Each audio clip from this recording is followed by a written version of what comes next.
Hi friends, welcome to my channel. ഇന്ന് നല്ലൊരു veg fried റൈസിൻ്റെ റെസിപ്പിയാണ് തയ്യാറാക്കുന്നത്. കുറഞ്ഞ അളവിൽ മസാലകളൊക്കെ ചേർത്ത് പെട്ടെന്ന് റെഡിയാക്കാൻ സാധിക്കുന്നതും കൂടാതെ നമുക്കിത് എത്ര വേണമെങ്കിലും കഴിക്കാൻ തോന്നുന്നതുമായ നല്ല ടേസ്റ്റോടു കൂടിയ വെജ് റൈസാണിത്. ഇതുണ്ടാക്കാൻ എന്തൊക്കെയാണ് ആവശ്യമായി വേണ്ടതെന്ന് നോക്കാം. 1 കപ്പ് അളവിലാണ് കൈമ റൈസ് എടുത്തത്. അത് നമുക്ക് ബൗളിലേക്ക് ഇടാം. ഇട്ടിട്ട് കുറച്ച് വെള്ളം ഒഴിച്ചിട്ട് ഒരു അരമണിക്കൂർ സോക്ക് ചെയ്യാൻ വെക്കണം.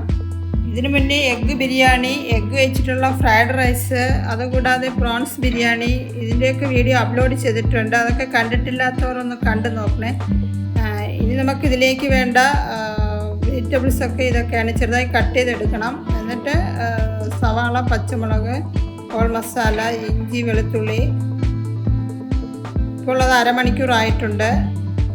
1 കപ്പ് തിരുമ്മിയ തേങ്ങ എടുത്തിട്ട് അതിലേക്ക് 2 കപ്പ് വെള്ളം ഒഴിച്ച് മിക്സിയിലിട്ട് അരച്ചെടുത്താണ് ഈ തേങ്ങാപ്പാൽ റെഡിയാക്കിയത്. ഇനി നമുക്കത് കുക്കറിലാണ് ഉണ്ടാക്കേണ്ടത്. കുക്കർ നല്ല ചൂടായി വരുമ്പോൾ അതിലേക്ക് 2 ടേബിൾ സ്പൂൺ നെയ്യ് ഒഴിച്ചിട്ട് അതിനോടൊപ്പം 1 ടേബിൾ സ്പൂൺ ഓയിലൂടെ ഒഴിക്കാവുന്നതാണ്.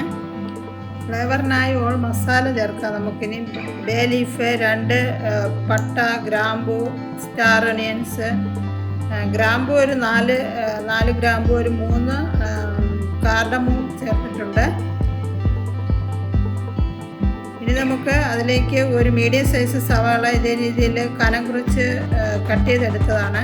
എന്നിട്ട് അതൊന്ന് ഇതുപോലെ ഒന്ന് ഫ്രൈ ആയി വന്നതിന് ശേഷം ഒരു 3 പച്ചമുളകും കൂടെ ചേർക്കണം.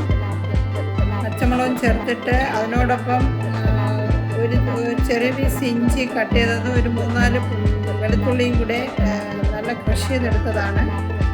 അതും അതിലേക്കിട്ട് അതിൻ്റെ റാ ഫ്ലേവർ മാറുന്നത് വരെ ഇതേപോലെ ഒന്ന് റോസ്റ്റ് ചെയ്തെടുക്കണം. ഈ സമയം നമുക്ക് ക്യാരറ്റ് കട്ട് ചെയ്തത് ചേർക്കാം. ഒരു 3/4 കപ്പ് അളവിലാണ് ക്യാരറ്റ് കട്ട് ചെയ്തെടുത്തത്. അതിനോടൊപ്പം ഒരു 1/2 കപ്പ് അളവിൽ ബീൻസും ഇതേ രീതിയിൽ ചെറുതായിട്ട് കട്ട് ചെയ്തെടുത്താൽ മതിയാവും. എന്നിട്ട് അത് ഒന്ന് 2-3 മിനിറ്റ് ഇങ്ങനെ നല്ല റോസ്റ്റ് ചെയ്തെടുക്കണം. ഇപ്പോൾ ഏകദേശം അത് റോസ്റ്റായി വന്നിട്ടുണ്ട്. ഈ സമയം നമുക്ക് എടുത്തു വെച്ച റൈസ് അതിലേക്ക് ഇടാം. റൈസ് ഇട്ടിട്ട് 1-2 മിനിറ്റ് ഒന്നുകൂടെ ഒന്ന് റോസ്റ്റ് ചെയ്തെടുക്കണം. എന്നാലേ അതിൻ്റെ ഫ്ലേവറൊക്കെ അതിൽ നല്ലപോലെ ഇറങ്ങാനാണ്.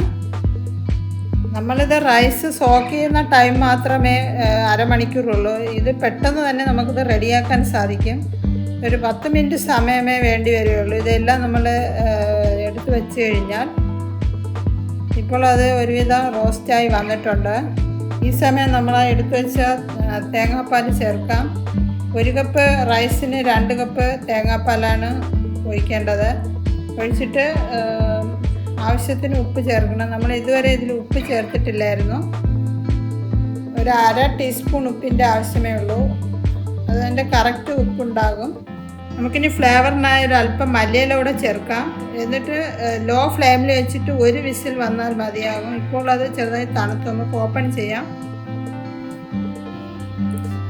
കറക്റ്റായിട്ട് കുക്കായിട്ടുണ്ട്. ഇനി നമുക്ക് അതൊന്ന് ഇളക്കിയിടാം. നല്ലൊരു ഫ്ലേവറൊക്കെ ഉണ്ട്. ഫ്രണ്ട്സ്, ഇതേ രീതിയിൽ ട്രൈ ചെയ്തിട്ടില്ല എങ്കിൽ ഒരു തവണ ഒന്ന് ട്രൈ ചെയ്ത് നോക്കണേ. തീർച്ചയായും ഇഷ്ടപ്പെടും.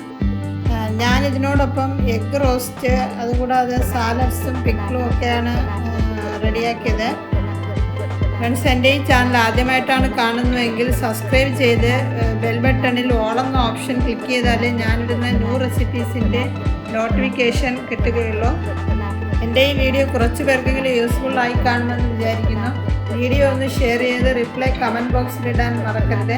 Wish you happy Christmas. അടുത്ത നല്ലൊരു റെസിപ്പിയുമായി വരുന്നത് വരെ നന്ദി.